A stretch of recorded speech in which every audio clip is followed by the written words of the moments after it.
My family always said I was too sensitive, right up until the sheriff walked onto their porch with papers that had my name on them. No screaming, no warning, just the sound of their world cracking while they stared at me like I'd rewritten the rules overnight. I didn't argue, I didn't comfort them. I simply stepped aside and let the truth land. Drop a comment and let me know where you're listening from and what time it is for you right now. I'd love to know who's part of our community. For the last 3 years, I have lived in the garden unit of a historic brownstone on Beacon Hill in Boston. If you know the area, you know the type of building. Red brick, black shutters, gaslit streets that smell like old money and rain. My family lived in the upper 3 floors, the ones with the bay windows and the views of the Charles River. I lived in what used to be the servants' quarters. It was damp, it was dark, and it was exactly where they thought I belonged. My name is Morgan. I am 28 years old, and I am a landscape architect. My entire life is built on structure, on understanding how drainage works, how foundations settle, and how to keep things from collapsing under their own weight. My family, however, is built on chaos. My mother, Cynthia, treats social status like a blood sport. My father, Stephen, is a man who hasn't made a decision without his wife's permission since 1985. And then there is Alexis. Alexis is 31. She calls herself a lifestyle curator. The rest of the world would call her unemployed. She spends her days chasing an algorithm that doesn't love her back, buying designer bags she can't afford, and treating me like her personal assistant. Growing up, the dynamic was clear. Alexis was the sun, burning bright and demanding gravity. I was the dirt she walked on. They thought I stayed in the garden apartment because I couldn't afford to leave. They thought I was their tenant, their charity case. They constantly reminded me how lucky I was that they let me stay there for free, even though I paid for the utilities, the repairs, and the property taxes. They pushed, and I absorbed it. I fixed the leaks. I silenced the alarms. I kept the structure standing while they partied upstairs. But here is the thing about silence. People mistake it for weakness. They think that because you aren't screaming, you aren't fighting. They were wrong. For 5 years, I wasn't hiding in the dark because I was afraid. I was building a fortress. Every overtime check, every freelance project, every dollar I saved was a brick. I wasn't just a landscape architect, I was the architect of my own exit strategy. You see, they didn't know the truth about the brownstone. 3 years ago, the building went into foreclosure. My parents had leveraged it to fund Alexis's failed clothing line. I bought the debt through an LLC. I didn't tell them. I just let them sign the lease with a new management company, never realizing the signature at the bottom of the page belonged to the daughter they ignored. I held the deed. I held the power. I just kept it behind a wall of silence, waiting for the moment when the foundation would finally crack. That crack happened last Tuesday at Logan International Airport. It was raining, a cold, gray Boston drizzle that soaks right through your coat. I was standing at the check-in counter for British Airways in Terminal B. I was wearing the only designer dress I own, packed carefully in my carry-on. I was on my way to London for the International Design Awards. I had been nominated for a project I designed in the Seaport District. It was the biggest night of my career. I handed the agent my passport. I felt good. I felt professional. I had paid $1,800 for a business class seat because I wanted to arrive rested. I wanted to feel like a winner before I even walked into the gala. The agent typed on her keyboard. Then she stopped. She frowned, typed again, and looked up at me with that pitying expression you never want to see when you have a flight to catch. She told me she couldn't find my reservation. I told her that was impossible. I had the confirmation email open on my phone. She turned her screen toward me. The ticket was canceled 40 minutes ago. My stomach dropped. I asked if there was a mistake. She said the ticket was canceled and the points, valued at nearly $2,000, were transferred to a frequent flyer account under the name Alexis Star. My sister had hacked my account, canceled my non-refundable business class ticket, and stolen the credit so she could book a trip to Tulum for her brand. I stood there in the middle of the terminal, people rushing past me, dragging their roller bags, checking their watches. I felt the vibration of my phone in my hand. It was a text message from my mother. I opened it, expecting an apology, maybe a claim that it was an accident. Instead, I read the words that ended my family. My mother texted, "Have fun walking home, loser." Alexis needed the miles. And then a second later, a text from my father, "Stop acting poor, take a bus like you should." I didn't cry. I didn't scream. I didn't call them to beg or argue. I stared at the gray carpet of the terminal, and I felt a sudden, cold clarity wash over me. For years, I wondered why they treated me this way. I wondered if I was just unlovable. But standing there, reading those words, I finally understood the mechanics of it. They didn't hate me because I was bad. They hated me because I was competent. Every time I fixed a problem, every time I paid a bill, every time I succeeded, it reminded them of their own failures. They needed me to be the loser so they could feel like winners. They needed to break me to fix themselves. It was a supply chain of narcissism, and I was the raw material. But the supply chain just broke. I looked at the agent. I thanked her for her time. I picked up my bag, turned around, and walked out of the airport. I didn't take a bus. I took a black car. And I didn't go home. I went to the 34th floor of a glass tower in the financial district. I didn't have an appointment, but when you hold a deed to a historic property on Beacon Hill, people make time for you. I asked to see the property developer I had been stalling for 6 months.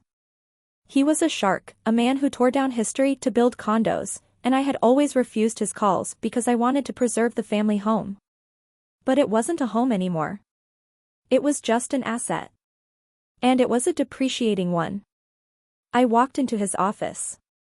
I didn't sit down. I placed the folder containing the deed and the blueprints on his mahogany desk. I told him I was ready to sell.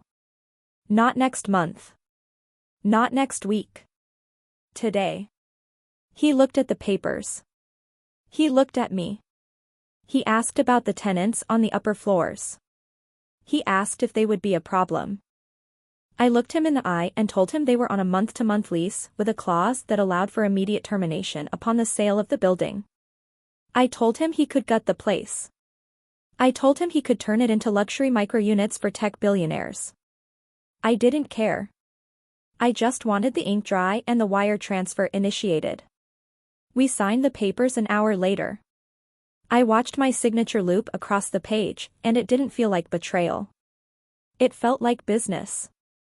My family had spent decades telling me to stop being so emotional, to be more practical.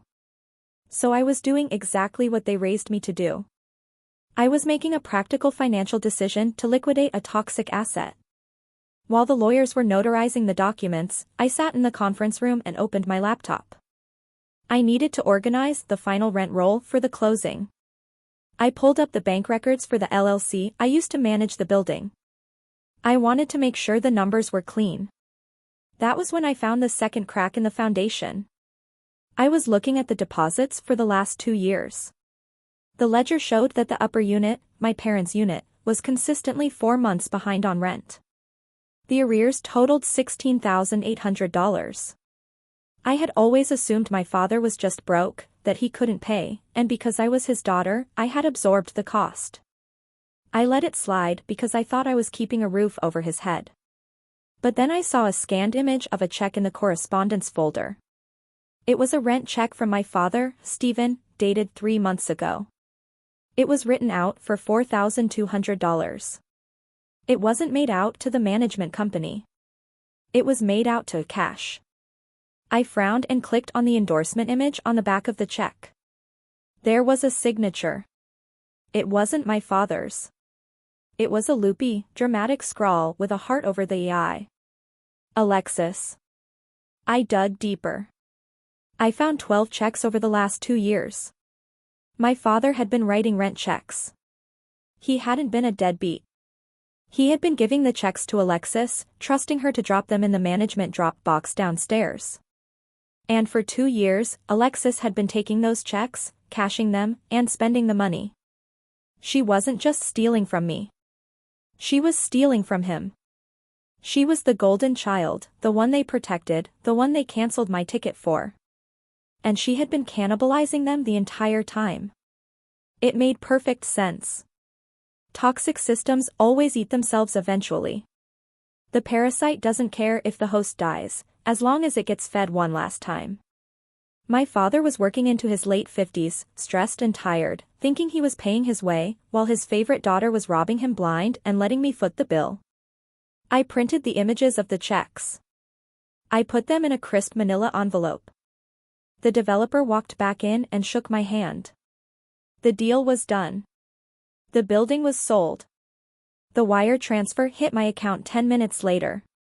It was enough money to start my own firm.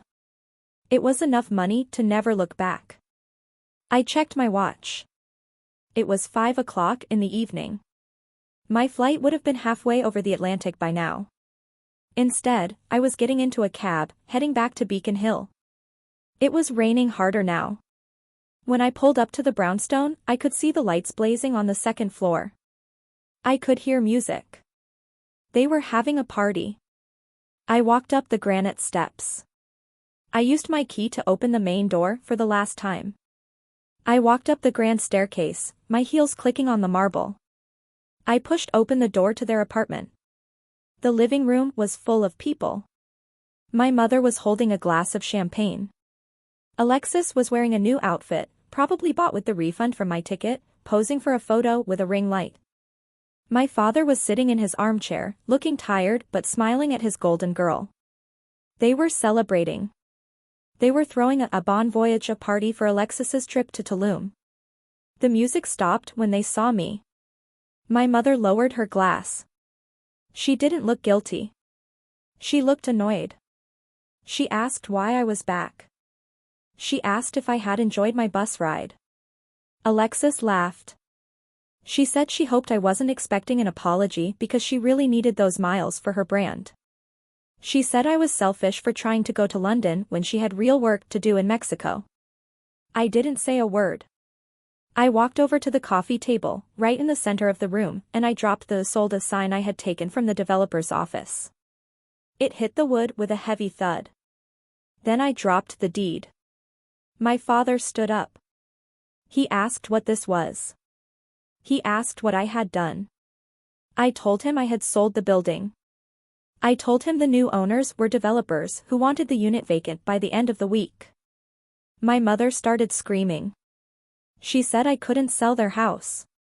She said it was their home. I corrected her. I told her it was my house. I told her I had owned it for 3 years. I told her they were guests who had overstayed their welcome. The room went deadly quiet. The guests started to shuffle toward the door, sensing the violence in the air. But I wasn't done. I looked at my father. He was shaking his head, saying that he paid his rent, that he had rights. I looked him dead in the eye and asked, "Dad, did you write a rent check this month?" He said yes. He said he wrote it 3 days ago. I asked, "Who did you give it to?" He looked at Alexis. Alexis stopped smiling. She took a step back.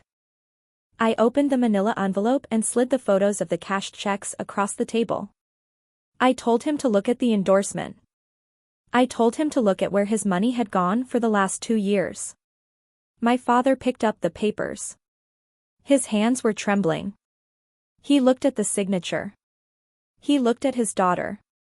The realization didn't just break his heart, it broke his reality.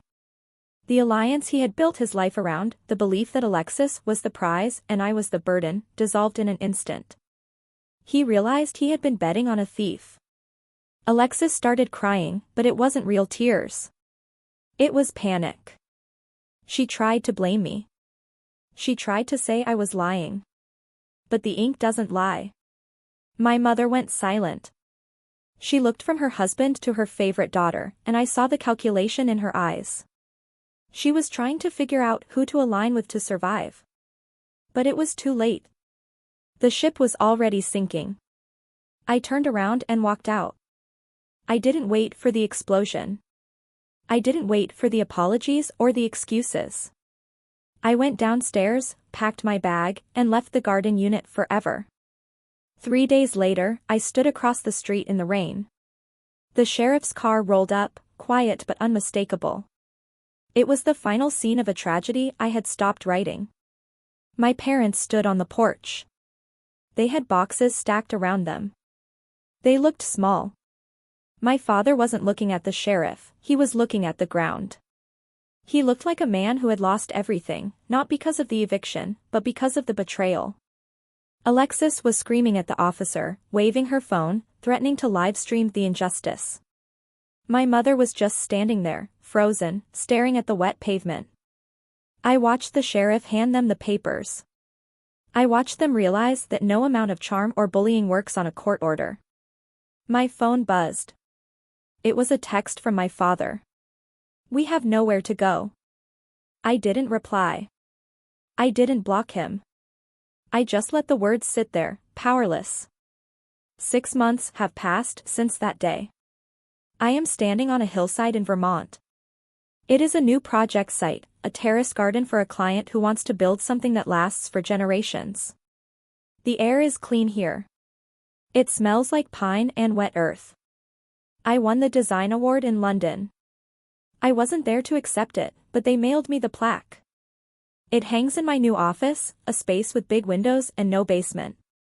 I received a letter from my father yesterday. It's sitting on my desk, unopened. I don't know what's in it, and I don't need to know. Maybe he's sorry. Maybe he's angry. Maybe he's asking for money.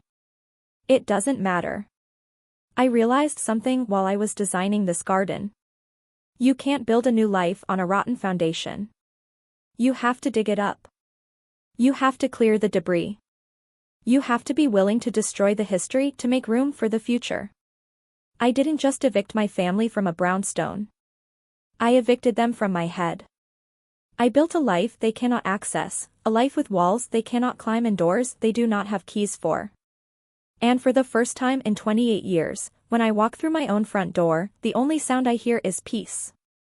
If you have ever had to burn a bridge to light your way forward, share your story in the comments.